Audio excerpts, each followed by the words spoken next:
நற்செய்தி வாசகம். யோவான் எழுதிய நற்செய்தி 1ஆம் அதிகாரம்.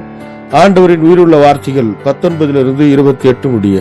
எருசலேமில் உள்ள யூதர்கள் குருக்களையும் லேவியர்களையும் யோவானிடம் அனுப்பி, நீர் யார் என்று கேட்டபோது அவர், நான் மெசியா அல்ல என்று அறிவித்தார்.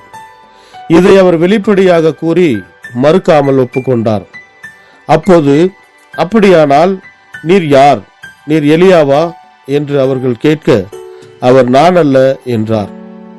நீர் தாம் வரவேண்டிய இறைவாக்கினரா என்று கேட்டபோதும் அவர் இல்லை என்று மறுமொழி கூறினார்.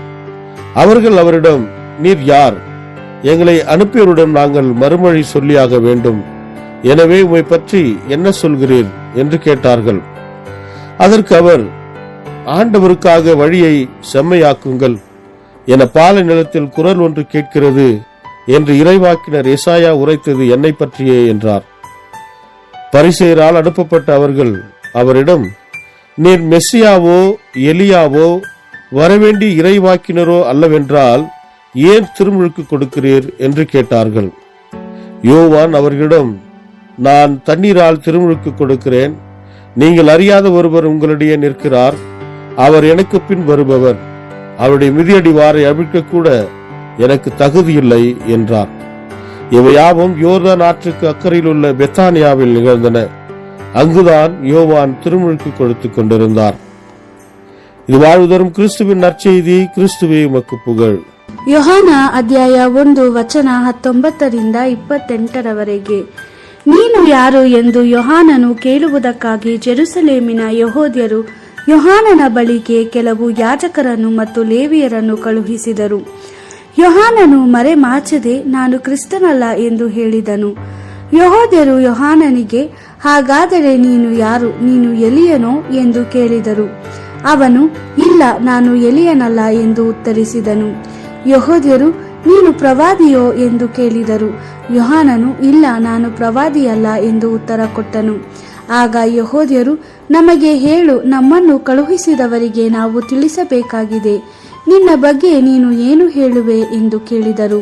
ಅದಕ್ಕೆ ಯೋಹಾನನು, ಪ್ರಭುವಿಗಾಗಿ ನೇರವಾದ ದಾರಿಯನ್ನು ಸಿದ್ಧಗೊಳಿಸಿರಿ ಎಂದು ಅಡವಿಯಲ್ಲಿ ಕೂಗುವವನ ಸ್ವರವೇ ನಾನು ಎಂದು ಪ್ರವಾದಿಯಾದ ಯೆಶಾಯನ ಮಾತುಗಳಲ್ಲೆಲ್ಲ ಉತ್ತರ ಕೊಟ್ಟನು.